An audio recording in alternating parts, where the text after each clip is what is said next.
The hits just keep coming for Kathy Griffin. The comedian announced on August 2nd that she had been diagnosed with lung cancer and was fighting for her life after not only surviving a suicide attempt, but also recovering from a pill addiction just last year. Kathy is an icon, regardless of your feelings about her, so let's send a little love her way as we dive into her tough past year. I'm Anna Rumer, and this is Pop Culture Social Call. The comedian broke the news that she had lung cancer on Instagram, pointing out that she never even smoked, making her diagnosis feel extra unfair. Despite how scary that all sounds, Kathy said her doctors were very optimistic as the cancer was stage 1 and contained to her left lung.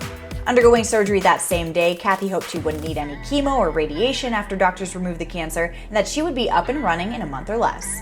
It's been a hell of a 4 years, trying to get back to work, making you guys laugh, and entertaining you, but I'm gonna be just fine, she concluded, begging her followers to stay up to date on their checkups as they can save your life.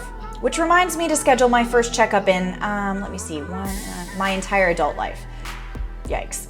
Surgery went well, her doctor announced the same day, and while Kathy recovers, hopefully watching Netflix and eating ice cream, her really vulnerable interview about her diagnosis aired on ABC News' Nightline.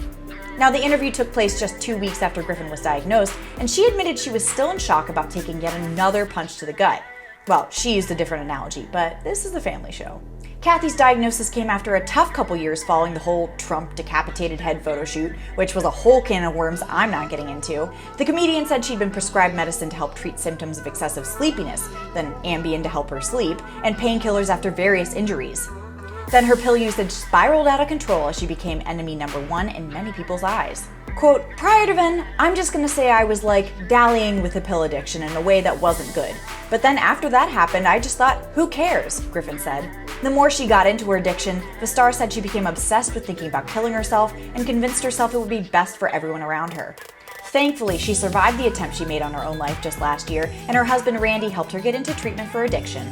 For months, her detox was so nasty that Randy had to hold her up while she would brush her own teeth. But Kathy came out on the other side and is now in recovery, ready to fight for her life against cancer. Kathy might be a polarizing figure for some, but she's a trailblazer and a survivor through and through. She's even looking forward to a new chapter of her life.